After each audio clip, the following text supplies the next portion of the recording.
food shaming is not a thing in our house. We have plenty of friends and family who have not bought beef from us, if I'm being honest. I don't know if it's the price tag or it's just a foreign concept of it arriving at your door and it's easier for them to get at a grocery store. That's great. Just eating meat is the most important step in step one. Step two for us is knowing where and how it's raised. So we don't buy pretty much no protein that we purchase comes from a grocery store anymore because we have connections with, a pork producer, a chicken producer, and then we have our own beef. So we're able to kind of narrow that down. And that's just important to us. How and where it's raised is kind of our top priority.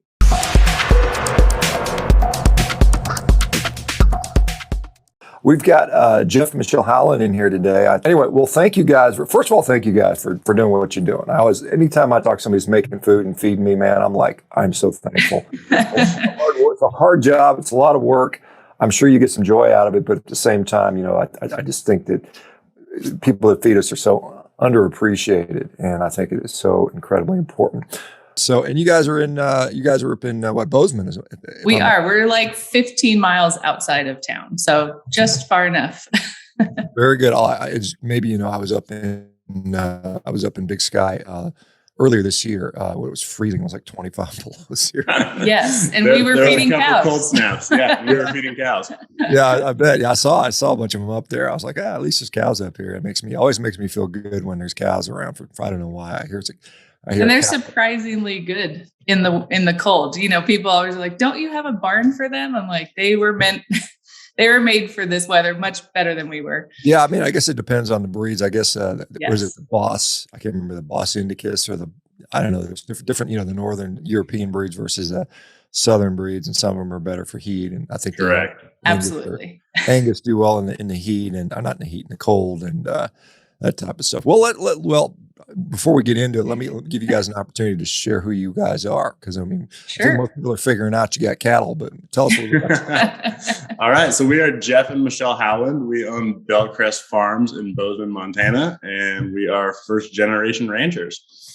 First generation. That's first generation. It's a good way to say we're learning along the way. Yes. Got it. Yeah. I've seen people, where they're like, yeah, I'm fifth generation or something like that. It seems to become, I'm just excited to see people that are first generation because we're seeing so many, a lot of them going away. And it's good to see that there's new people and do that. What made you decide to do that? What were you doing before? So Jeff and I are both born and raised in Southern California. Okay. We just wanted to change. So Jeff was in the restaurant food distribution industry, and I'm a small animal vet tech. And we just were like, what can we do to better our families? We have two little boys. They are 9 and 8. And we just kind of wanted something different. So we were, very much so living the suburban life. And we just decided that wasn't what we wanted to raise our boys in. So we kind of picked up and moved to Montana without really an idea what to do. And after about a year being here, like 6 months. 6 months. Yeah. I mean, we kind of combined my love for food and my background in food sales.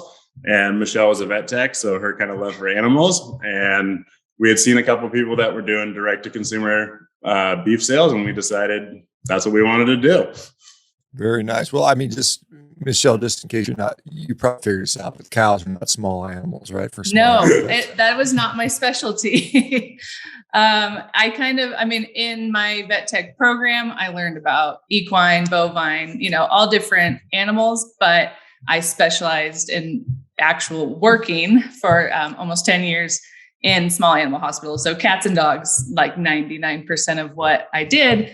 I think there's just that background knowledge that gave me, more confidence to jump into it. Not necessarily, I'm constantly learning.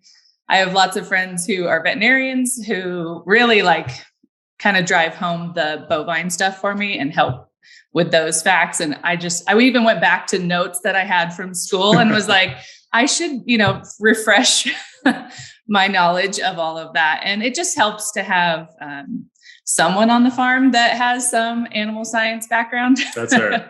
And then obviously Jeff, he was really in distribution, connecting with restaurants and hotels, all the growers, but everything under the sun besides raw meat. Yeah, I basically sold any food item that wasn't raw meat or raw fish. So I decided to jump into that now.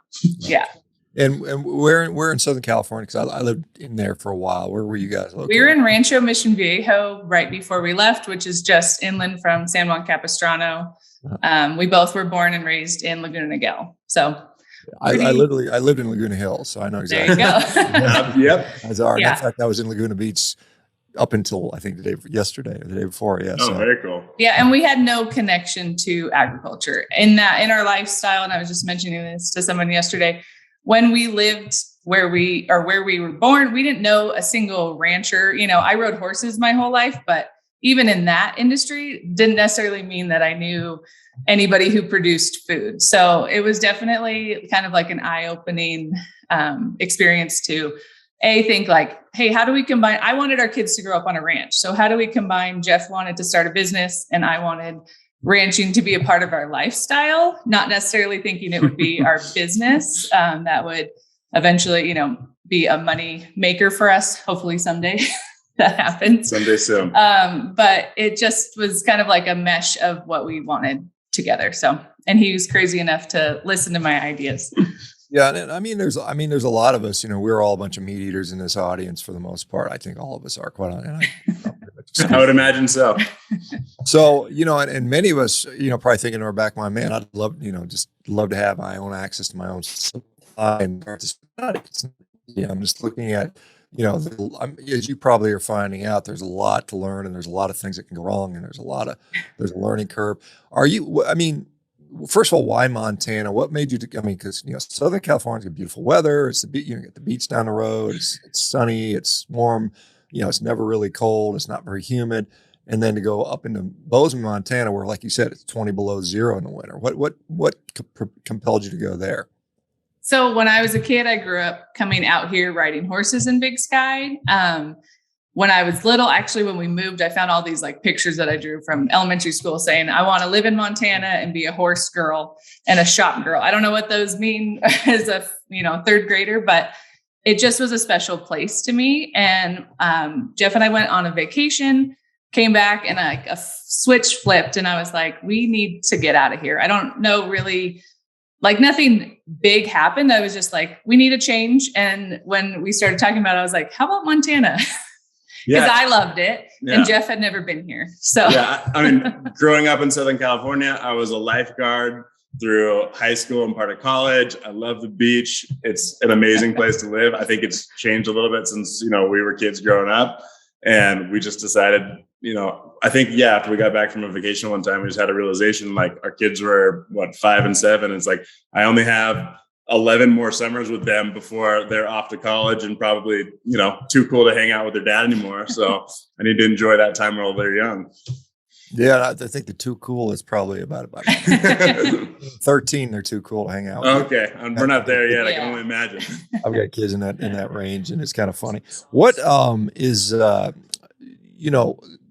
how did you? How were you received there? A lot of people, these damn Californians are moving everywhere, and some people like. There's a lot of that. Yeah. There is a lot of that. That narrative is very present, I think, online. We have not experienced it as much face to face with people. Once I feel like it's really hard to be that mean to somebody in person. Like you can say anything on the internet, but to meet somebody and be like, I just moved here. Where are you from? Is it okay if you're from somewhere else, anywhere besides California? That's kind of a silly thing really to say. So I think being in agriculture, we get a little bit of a pass, if I'm being honest. People are like, oh, where'd you move from? And then we're like, California. And then we say, but we raise cattle right down the road. And they're like, oh, okay. So I don't know if that's the case with everybody. I can't speak for anybody else, but we've had a fairly warm welcome, especially from the agriculture industry locally. I think because everybody wants agriculture to succeed. If you are in it, that's your passion and your goal is for it to continue and to succeed. So I feel like, yes, that narrative is out there, but we haven't had any issues. Yeah, there's definitely bumper stickers on cars that say more cows, not condos. So at least we're adding to the cow side of the spectrum. Yes, we're not real estate developers, so. And how did you like decide on a property, a location? I mean, when you moved there, was it the plan to put cows on this property, or was that something? No. No. And now we're gonna throw some cows on it. Yeah, we came out and looked at properties in the summer of 2019. When we got here, we spent about maybe 4 or 5 months just living and reconnecting as a family. And then we were like, kind of had our idea meshed together. And that's when the idea of Belcrest was born. And then we started looking for properties. So there was a property available, like, I don't know, an eighth of a mile away from us that had cattle on it currently. And we called our agent and we're like, can we do this? That was a yes. And then we actually got a ranch consultant out here first to make sure that what we were purchasing would fit our needs and would be suitable for the way we want to run our cattle and how many we could have on that property. Because in ranch standards, it's not large. It's large coming from Southern California. Yes, yeah, it's a lot to us. And I saw somebody ask in the chat. We have about just under 200 acres on our cattle property. So yeah. to some other ranchers in Montana, they're like, oh, that's a cute little ranchette. Yeah. But for us, it's a lot. Deal. Yeah. I mean, so how many head of cattle do you have up there right now? We run about 20 a year at the moment. For 2023, we're hoping to have about 40. So it's a good size. If we raise them and rotationally graze them and do our regenerative practices, we're able to run more on a smaller piece of land. So if we just kind of let them go and forget them, let them go in the spring and find them in the fall, that wouldn't be enough grass for them. But the way with rotational grazing and, regenerative practices, we're able to do a little bit more. Yeah. And then I saw somebody ask, what kind of operation we have. So we're not doing cow-calf yet. We're hoping to buy some bred heifers probably later this year and start to move about half of our production to cow-calf. But right now we're just buying yearling steers and finishing them on the pasture on steamrolled barley. Yeah. So we're technically a finishing operation. There's cow-calf, finishing, from birth to processing. There's all different aspects of the cattle process. I think we knew that we wanted to have a product sooner than later, and buying yearling steers was the way of doing that and getting our feet wet. Because if I was calving my first winter or late spring in Montana, we might not still be doing this. So it was a good, get our feet wet, figure out what we're doing.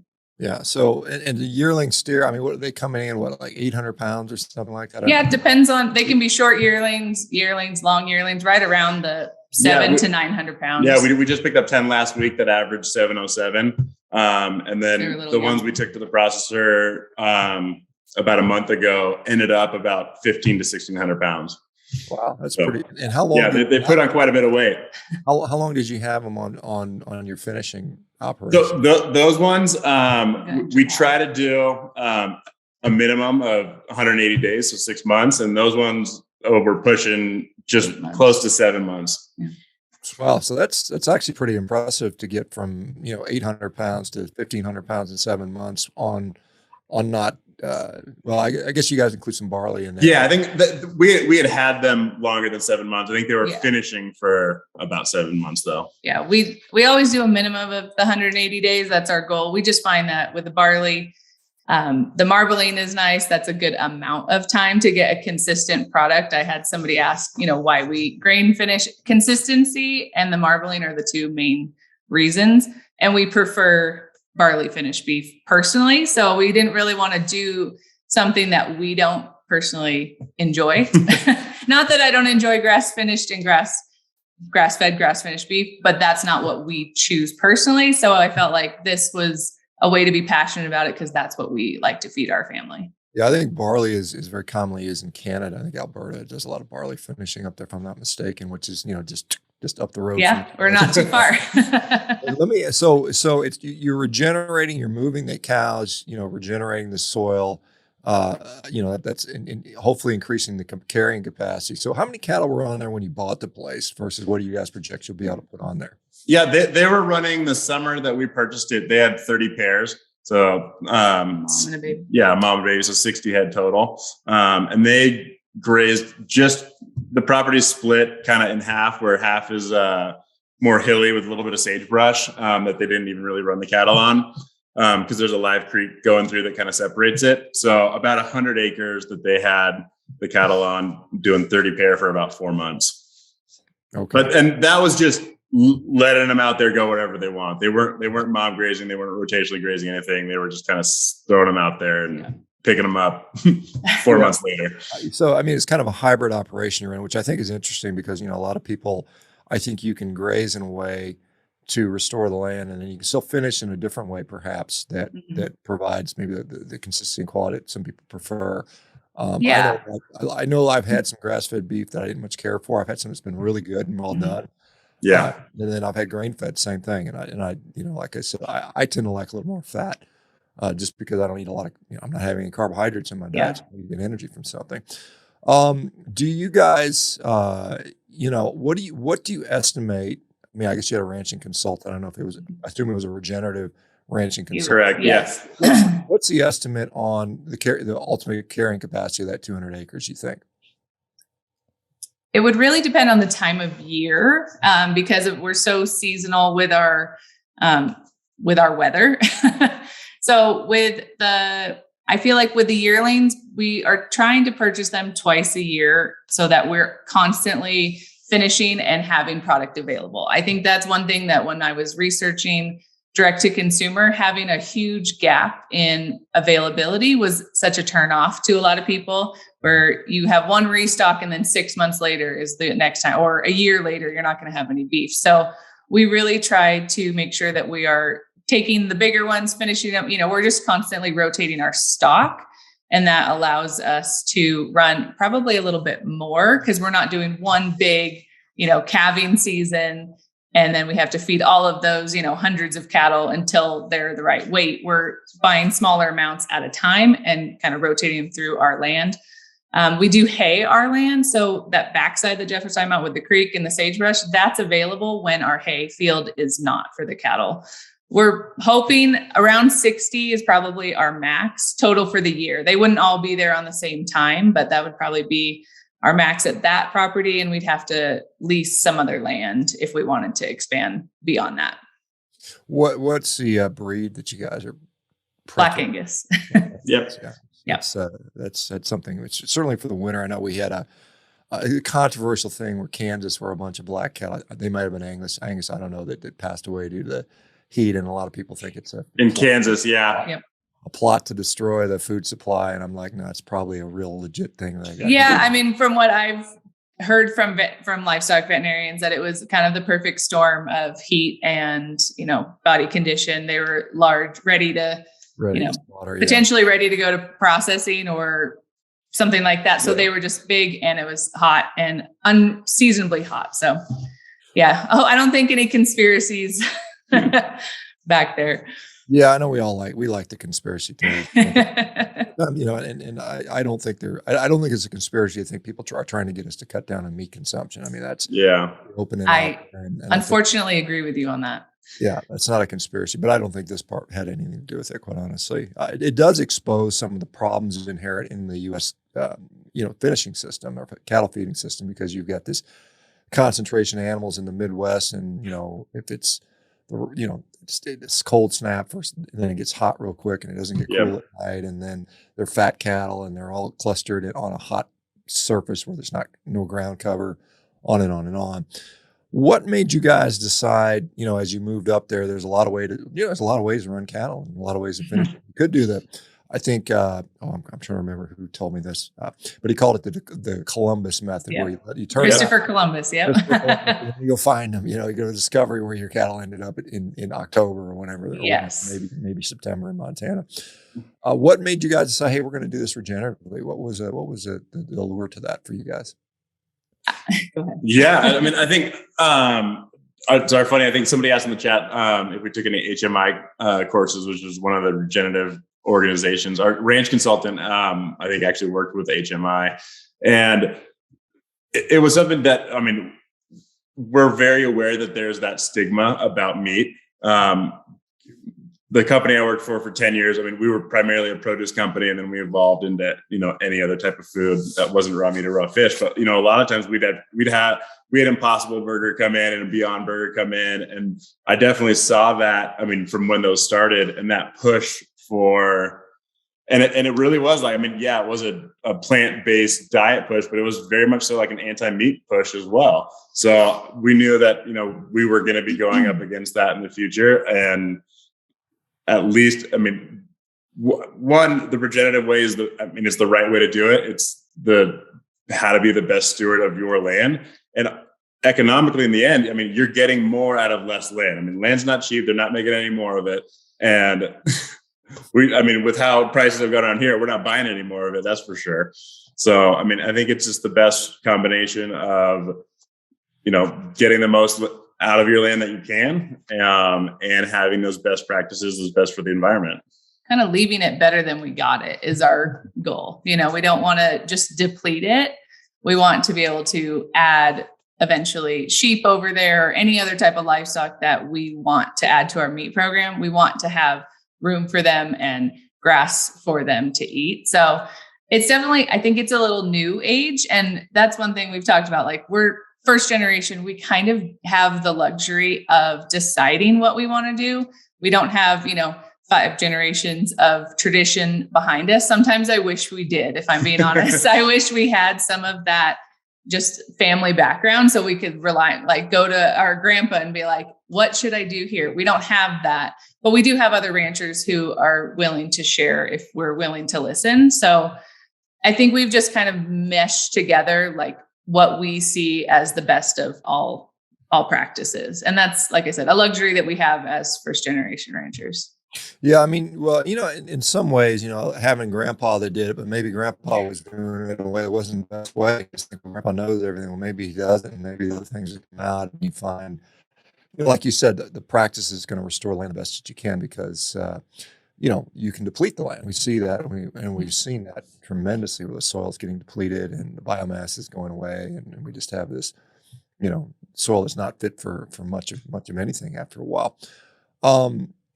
So yeah, I'm glad you mentioned, because a lot of people talk about vertical stacked enterprises where they've got cows and chickens and sheep and pigs and whatever else, turkeys and ducks and all that stuff. So you can get more out of the land. You can allow not just for one animal, but 3 or 4 different types of animals. And so, absolutely, is that something you're seriously thinking about? And how do you sort of plan on? Yes, that's in our goal for this year. We're hoping this summer to add sheep to our land, to do lamb in our meat program. Also, pasture raised pork is on the horizon as well. I think just diversifying our land and our meat program is super important for us. We, our cattle finish for almost 2 years, sometimes a little under, sometimes a little over, depending on the time of year. And that's a really long time. So for us to continue providing meat to people, I think that providing different types of meat is super important. So being able to say, hey, we're waiting on our cattle to finish right now, but I have lamb available, or I have pork coming next week, or, just being able to kind of encompass all of the meat eating, desires. That's really what our goal is, to be, besides poultry, to be pretty much a one-stop shop for your meat. I don't think we'll ever get into poultry. I'll never say never, because I never thought we'd be ranching. So I've learned to not say that. But I don't see us producing poultry for consumer, potentially for ourselves. But I think that's just so different that we might not really go there. We have chickens, and we love, walking outside and getting eggs. And it's kind of when people come to visit, they're like, why are your eggs so much better than what we have at home? I'm like, I don't know what I'm doing differently. I just know it's right outside of our door, and it's pretty easy. Yeah. I guess I'm just, as far as Montana, again, one of the problems is, the weather, the cold. Do those other animals do well? And I mean, can you do pigs in the freezing cold and pretty well? Or do you have to house them, or how does that work? Pigs would definitely need shelter. And that's one of the growing pains we've had is that the land that we purchased is just raw land, no well, no electricity, no buildings. So we have a structure up for wintering our cattle. But then as we add different, just like a windbreak, it's not a barn. They're not inside, but they can get out of the element for, if they need to get something. Yeah. But then as we get, different animals on the farm. Yeah. I mean, it's building that infrastructure is, part of what is involved in growing. I'm just wondering, I guess you said you hay the guys in winter, because I'm just wondering the rotational grazing is not going to work when it's 20 below and there's no, it's not. It does not. Yes. On the ground, they're going to look at you like, what the hell? Yeah. So even in grass finished or grass fed, feeding hay is a part of that. If you're in any type of element, so that is considered grass for, they're still foraging for that, just not through the snow. You're providing it for them. So we attempt to leave them in a bit larger area for as long as we possibly can. And then we get to a point where we can't access them because of the amount of snow on the ground. So they kind of wandered recently in this last winter, and Jeff had to get them via snowmobile because nothing else, no other vehicle we had could get to them. And so that's really the only time we can find them is when we have to. For a small amount of time, they're fed there. And then as soon as we're able to, we let them back to their rotational grazing. So that's really just a seasonal thing. It's not, we don't have a feed lot. That's not like where they go to finish. It's just a seasonal weather related decision. Yeah. And we're in between Bozeman and Livingston on the Bozeman Pass. So we're at 5,500 feet. So, there's been the first winter we were here, we had, 5 feet of snow on the ground in March. So you definitely got to make some room for the cows. Yeah. So we move snow around to give them room. We get up there with a tractor and just make sure that they have space. Yeah.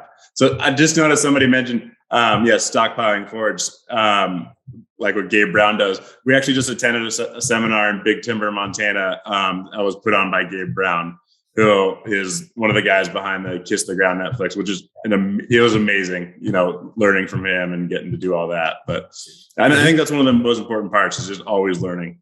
Yeah, he's up in North Dakota, so he has good experience with. Yeah, he knows similar climate, and he's kind of one of the reasons. I mean, he is definitely a pioneer in that, I think, but he's one of the reasons why we decided to do regenerative and go as much as we can working with nature versus against it. So one of those things, like when we're talking about starting a cow-calf program, ideally our calves would be born in May and June, not the traditional March, February, April, March. That's just not realistic here. And I can't speak for any other ranchers, but I've seen and been told that they are kind of switching to a later calving season to increase the health of their herd, to increase, or decrease mortality in calves. So nature, it can snow any month in Montana. So there's no way to get away from it necessarily, but there is a way to do it where we have less loss when we start to. You got to work with nature. Yeah. And that's Gabe Brown's like, why are we going why are we making our job harder instead of doing a better job at like listening to what nature's doing? So he's definitely a very helpful resource.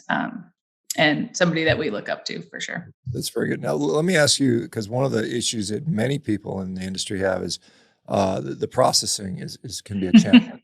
Yes, very much so. What are you guys using for processing? Are you using USDA or how does that work for you guys? Yeah, so we knew that primarily a good part of our business model would be shipping direct to consumer.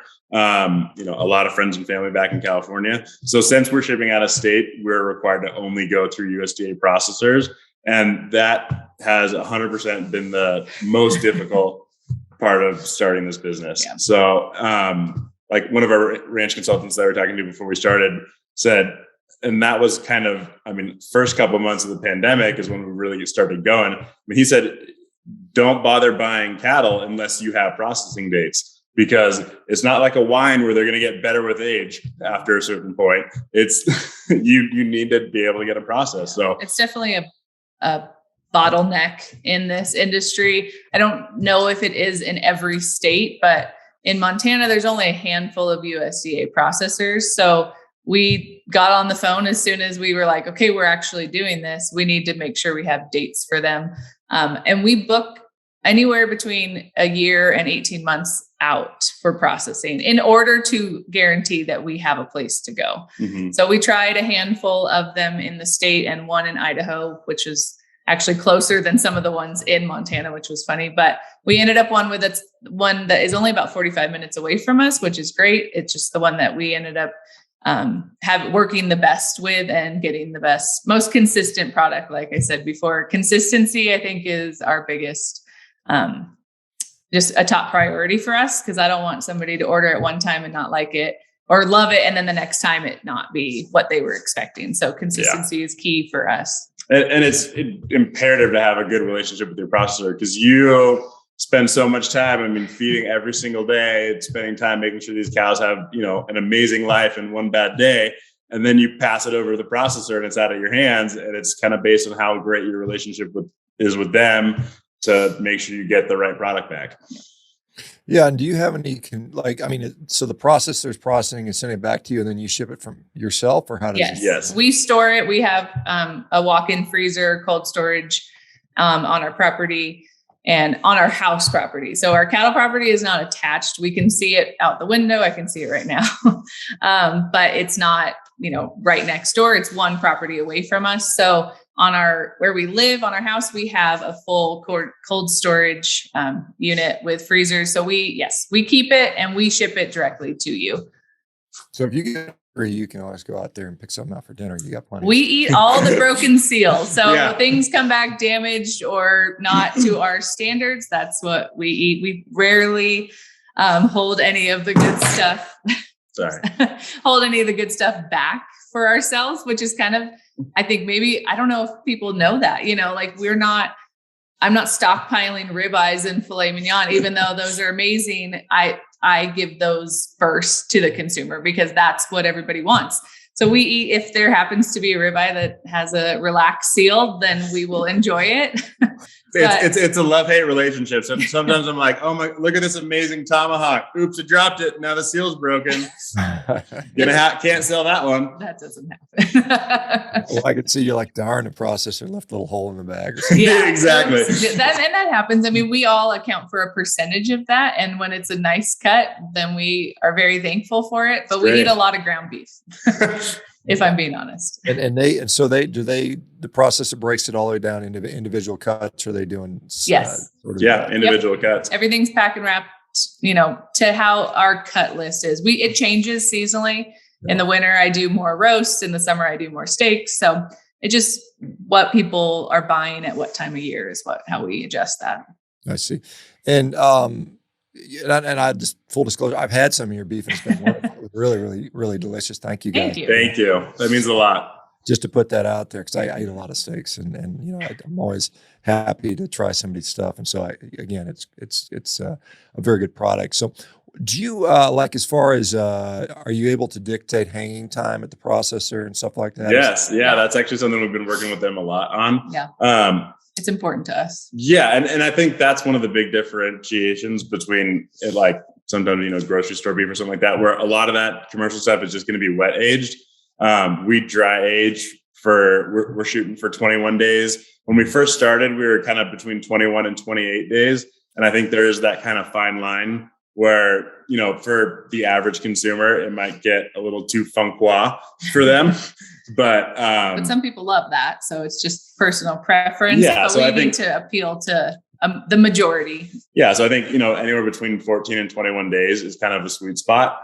And I think it does do a lot for the flavor. I mean, the moisture evaporates from the meat, the flavor intensifies, those enzymes tenderize the meat really, really well. And since we're hanging, the half carcass for that full length of time, any of the product that's going to go in the ground is also dry aged rather than just the commodity stuff that would be wet aged. So the dry aged ground beef, I think, was one of the products that I was most surprised about flavor wise when we got our first product back from the processor.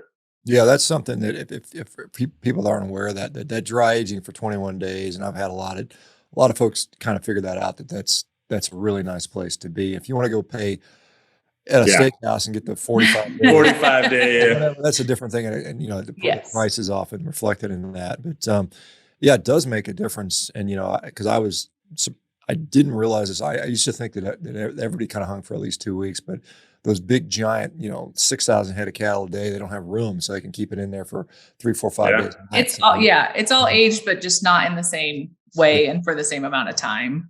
Yeah, the wet aging versus a dry. Sure. So that's great that you do that. What were some of the? I mean, obviously it's a learning curve. What were some of the things like? Oh, wouldn't have done that. You know. Oh man. We were told by our ranch consultant to start with 4 head of cattle, and we didn't listen to him. Sorry.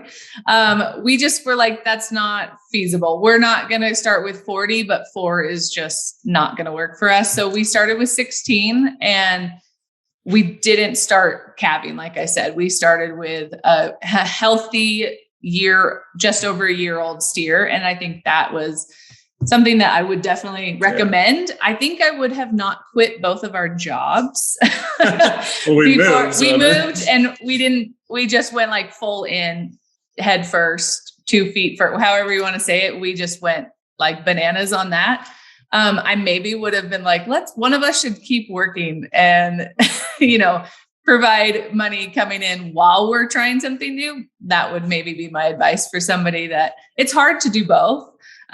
We have another business that we run also. So we are doing 2 things, but our passion and all of our energy goes into this. I just think maybe we would have walked a little bit before we started running. That's not really our style though. So I can't really attest to that. That's not how we do things, but maybe that would be advice for somebody else. Maybe don't.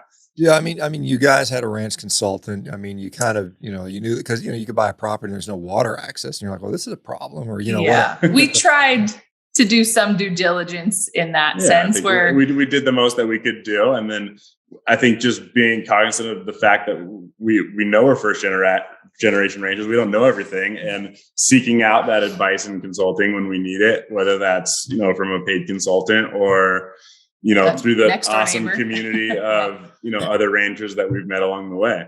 And that's one of the great things that, you know, you kind of mentioned the stigma of, you know, Californians or out of state people moving to Montana. At least, you know, in the ranching business out here, I mean, it's really more of a community sense rather than a competition sense. I mean, there's, you know, any of the small ranchers that, you know, are selling locally, you're not going to put a dent in the demand for beef with, you know, the amount that we're doing on the scale we are. So there's plenty of customers out there. So everybody's super helpful if you reach out and ask and want to listen. Yeah. We get a lot of people who are like, aren't they your competition? I'm like, I don't see it that way. Maybe from a business standpoint, I should, but I just don't in the agriculture community see people I think most importantly, beef being recognized as a nutrient dense, a fantastic source of protein is all of our goal. I think that's the most important. And then there's different ways of doing it. So we are just one of those ways. I'm not going to tell my neighbor that I'm better than them because of the way I'm doing it. I just don't believe in that, especially when somebody's been doing it for so much longer than I have. But I can say, this is why we do what we do and how we do it. And we can live in community together and support each other. So that's super important to us. Yeah, I think that's a great thing. And are you know, you do direct to consumer. You said you send it to a lot of friends, and obviously you're still relatively on the smaller side, but is there much demand locally for the beef? I imagine in Montana, local beef is pretty easy to come by. And it's much easier to come by than Orange County. Yes. Well, Orange County, you know, I'll just put a plug in for Frank Fitzpatrick. It's 5 Bar Beef in Orange County. He's the guy that's doing it there as well. And so, Tribuca Canyon or something like that. Yeah, exactly. Except he's dealing with all the drought and you know, it's just it's a tough time for all the ranchers, you know. In the country. That's kind of why we knew shipping was going to be important to us, because we wanted to kind of reach the communities that don't have a ton, where we knew that we were in cattle country, which we love. We started our business knowing that shipping was going to be a part of it. When Jeff said shipping to friends and family, that's how it definitely started out. Last summer was our first summer of processing and shipping. And it was sold out so quickly because of all the people that we knew personally that were waiting for it. since then we've definitely expanded. I mean, we ship to Boston, New York, New Hampshire, Florida. Almost every state. Yeah, we've hit almost every state, which I want to get a little map and pin it because I like to see that visually. But I mean, Texas, Florida, Arizona, California, obviously Washington, like we've shipped to many, and we've actually shipped within Montana, which I think is really cool that somebody's willing to, you know, pay for our beef to get sent to them. It's neat to have repeat customers or people who have been gifted our beef and then they come back because they really enjoyed it. And we just started doing the local farmers market on Tuesday. That was our first one. This summer will be our first season at the local farmers market. And we were really pleasantly surprised at the support that we got. And there are other producers there, and there's no like, you know, mad dogging or trash talking the rancher, you know, 2 booths down. It's definitely a community. And if you don't like exactly what we do, you can walk 2 booths and find somebody who does it differently. So, yeah. How many people local to you that are in the ranching, because obviously there's a huge ranching community throughout Montana, are doing something similar to you with a regenerative focus? Are you guys still the 3%, 4%? I can't remember the numbers in the U.S. I know it's still relatively a significant minority. Do you know anybody else did the local ranchers say that's interesting, but it's crazy, or what's the response been? I think there's a lot who are finishing that are doing it. I don't know about like regenerative in the cow-calf operation, which is what we have a lot of around us. Yeah, I would agree. Yeah, we have a lot of just traditional cow-calf. And I'm not sure how that practice, it mostly, I think, is the most effective if you're finishing your cattle, because you need that grass. You know, if you're only raising them for 6 months on your land and then selling them at market, you know, at auction, I don't know if that is the same, because that's not what we do. We have a friend in Townsend, and then a couple other ranches in Big Timber and Livingston that are finishing beef and processing, you know, for direct to consumer, and they are doing regenerative practices. So I think in our small like niche and, you know, community, there's a lot, but I can't speak to a percentage. Yeah. So, I mean, I guess going from cow-calf, because like you said, you're getting yearlings and finishing them out, and that makes sense. Do you see a big challenge if you guys start to do cow-calf? Is it going to be harder? Is there a reason why that would be a difficulty other than having to get up in the middle of the night to calf? There's that. Yeah. Yeah. I think at least having some infrastructure, if, you know, something goes wrong, that's something we'll have to put in place. And I think, just making sure we have the capabilities to responsibly raise cattle and calf, just so we don't put any animal's health in jeopardy. But it's definitely something that we're planning on tackling. Yeah. We'll probably always do a combo of bringing in yearlings. So we buy, I don't think we mentioned this. We buy specifically yearling steers from 2 ranches. So we're not just out buying whatever is available. Off the sale floor. Yeah. We have relationships. One is another beef producer. So that's where I get the, like, aren't you guys competitors? And they actually grass feed and grass finish. So if I have somebody who wants that, I send them directly to them, and vice versa. If somebody's looking for grain finished beef, they will recommend us. But they do a great job. They have an all natural program. They have tried and true. They know what they're doing. So we trust that we're getting healthy cattle from them. So that's kind of important to us, that we only go to 2 different sources for our steers, and make sure that they're all natural and that we agree with the practices of how they're raised. So what are your thoughts? Because you're not doing feedlot beef, you're finishing out. I guess you throw barley down and they chow it up when they're hungry and stuff like that. Antibiotics, pesticides, herbicides, hormone implants. Where do you guys fall on that stuff? Yeah, so we do all natural. So no growth hormones, no antibiotics. That's not to say, I mean, sometimes people think, you know, like, oh, if somebody's all natural, if their cow gets sick, they're just going to let it be sick.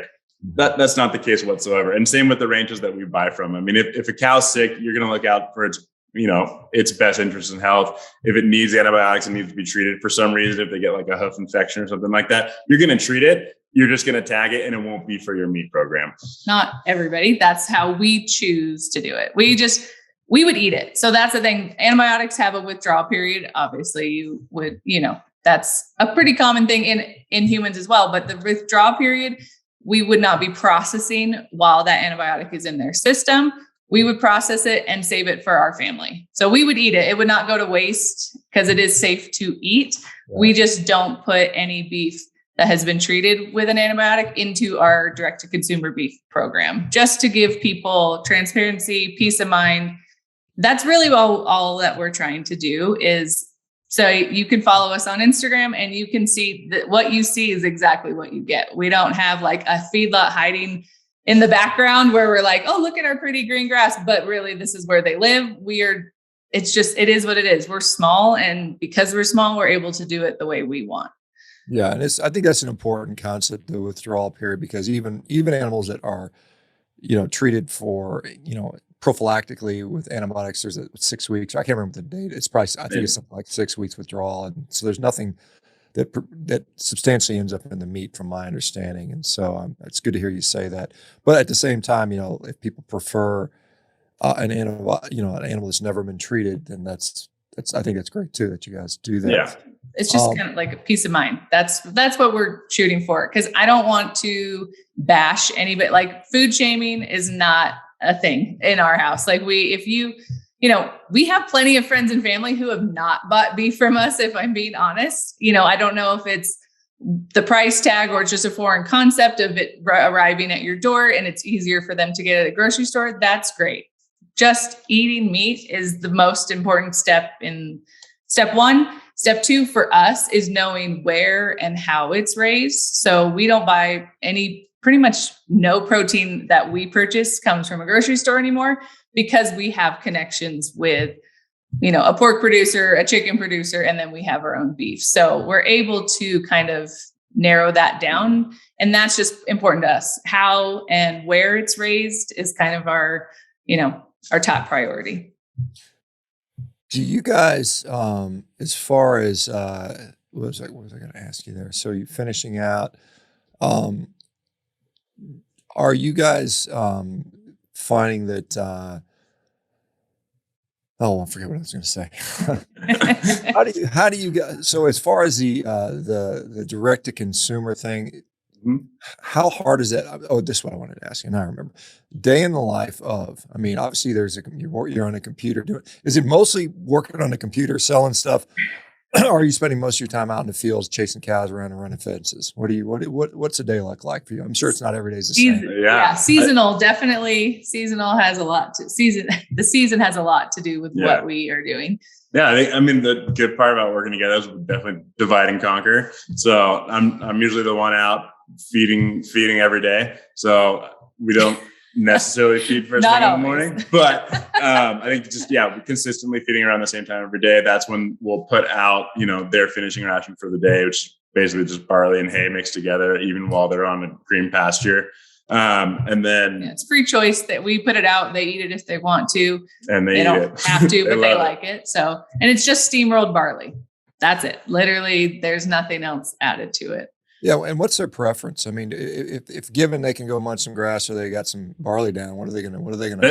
They show up like they hear me coming over in our little side by side, and they line up at the bunk feeders, waiting for me to throw it down. Yeah, they love it. Yeah. Yeah, I like it. Maybe higher energy feed or something like that. It is. Yeah, and we do have on retainer a cattle nutritionist as well. That was, I think Jeff and I, Jeff loves doing research. He would be a student for life probably if he could be. And I think anything that we couldn't learn on our own, we went to a professional. And so having that nutritionist, if something doesn't seem right to us, we're able to consult with him and adjust if needed. And we have a finishing, like a scale. We don't just instantly get them and start dumping all this barley on them. We, to make it healthy for the cattle, we have to do a slow ramp up to their finishing ration. So they love it. It's just, it's optional for them. You do have to be careful. One of the issues with feeding straight steamrolled barley is that barley can cause cattle to bloat, especially if you have like a hot hay mix with some alfalfa in it. So if you were just to take a cow that had only been on grass and throw them 100% on their finishing ration, you would have some problems, and that's where animals can bloat and they can die. So we knew we didn't want to we can't afford that, honestly. We're so small that we can't afford to lose. No, well, you never want to do nobody that. wants to, but that would be detrimental to us. So we just really felt like it was important to have somebody in our corner that, we could bounce ideas off of. Mm-hmm. Yeah. I see with the feedlots, even with the TMR, the total mixed ration, it's all stepwise progression. They're not ever eating pure grain. It just doesn't make. Yeah. No. But I think people think that when they hear grain finish, that they're just like. Right. Because people are saying, well, you're stealing all the food from humans. And I would say, well, go to a cow feeding trough, even in a feedlot, and see what you'd want to eat in there. And there's not much, quite honestly. Yeah. It's not something I would want to eat, even if that's what ruminants are great at. Yeah. They're good at upcycling things that we not necessarily can digest. In California, it's cool and hip to be vegan or vegetarian or all that crap that's out there that's total garbage. I'm just going to tell you my bias. Have you guys started eating more meat since you've become cattle ranchers? Appreciating it? Yes, 100%. I think beef is I would say 90% of the protein that we eat. Like I mentioned, we do have local friends who do pork and chicken. So that is more of a variety thing for when we're like, okay, we need something a little different. But the majority of our protein comes from meat. And I think a higher amount of protein is in our diet than it was before when we were just consumers and not producers. It's definitely changed. Jeff has been. Yeah. Since you were nice enough to invite us on your podcast, I figure I might as well brush up on what your diet's about. And so I'm about 4 weeks in, just doing meat and eggs and some cheese here and there. But yeah, I like it. And bacon. And lots of bacon. Yeah. Yeah. Well, then you stick with it for a while. You may see some pretty good health results. We are unfortunately running low on time. I've got to go jump and do some consults with people, but please share where people can go to follow you on the social media. Oh, sure. And if they want to purchase some of your beef, let us know. Of course. We are at belcrestfarms.com. It's Belcrest with 1 L. And then on Instagram, just Belcrest Farms. And Jeff and I actually grew up as next door neighbors, and the street was Belcrest. So that's where our namesake comes from. A lot of people are like, what does that mean? It's just that we were literally next door neighbors since we were 11 and 12, and that was our street name. So it seemed fitting for that to be our business. When did you guys start 11 and 12. Start doing that. 11 and 12 is when I moved next door when I was 12. I'm a year older than Jeff. And then when we were in 18 and 19, I think is when we started. So freshman year of college, senior year of high school is when we started dating. Yep. We've been together for a very long time. Yeah. And we set up a discount code. Just as a thank you to your awesome community. So Revero 15, and we'll send it to you and maybe put it in the show notes or something. But yeah, $15 off for any of your community members that want to put an order in. Awesome. Well, I will be I think I'm going to be out back in your neck of the woods next year in February. So maybe Awesome. That'll be a fun time to come visit. Hang out and feed some cows in the snow. That might be fun. I'll try to get out there and see you guys. Put you to work. Yeah, I'd love it. Actually, it'd be a lot of fun. So anyway, I'll bring my kid out there with me, make him shovel snow or something. Anyway, that's perfect. Yeah, thanks, guys. We'll send that. Appreciate it, and the rest of you guys. Thank you. Everybody. See everybody back tomorrow. Take care, everybody. Thank you for having us. All right, thank you, everybody. All right, bye, guys.